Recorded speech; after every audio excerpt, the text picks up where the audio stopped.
ខ្ញុំអាចហ៊ានតទៀតបានអត់ចង់បោះបង់ការសិក្សាដែលគាត់តែខ្ញុំចូលហ៊ាននៅនឹងហ្មងគឺខ្ញុំមិនអត់ចេះណាគាត់តែគ្រូបញ្យល់ប៉ុណ្ណឹងខ្ញុំឆាប់យកបានតខ្ញុំឈ្មោះជាសុមីរៀនថ្នាក់ទី12ខាងវិទ្យាសាស្ត្រពិត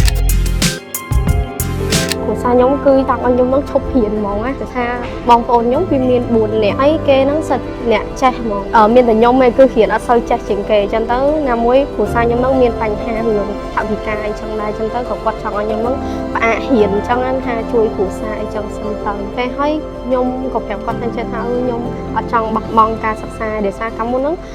ឲ្យតែអ្នកដែលគេរៀនអត់ទាន់ដល់ចប់ទី12បានសញ្ញាបត្រអីចឹងទៅខ្ញុំថាធំរៀនទី12ឲ្យចប់ចឹងទៅមិនក៏រៀនអត់បានអញ្ចឹងតំបានសញ្ញាបត្រមួយហ្នឹងមិនក៏ត្រូវយកអត់បានអីចឹងណាដល់ពេលធ្លាក់លើខ្លួនឯងចឹងទៅមានអារម្មណ៍ថាមិនចង់អីវាថា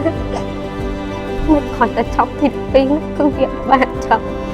នៅក៏មានអារម្មណ៍ថាខ្ញុំអត់អាចទេខ្ញុំប្រាប់ម៉ែខ្ញុំអញ្ចឹងហ្មងខ្ញុំថាខ្ញុំអាចហ៊ានតទៀតបានអត់ដល់ពេលឃើញខ្ញុំប្រាប់អញ្ចឹងទៅបើគាត់តែខ្ញុំថាតយីទេហ៊ានទៀតទៅខ្ញុំចូលខ្ញុំហ៊ានទៅដល់ពេលខ្ញុំចូលរត់វែលនឹងចឹងទៅគេមិនមានមកតែអីចឹងទៅព្រោះពេលខ្ញុំហ៊ានបានតែល្អចឹងទៅខ្ញុំផ្សេងតែគាត់មើលទៅគាត់ថា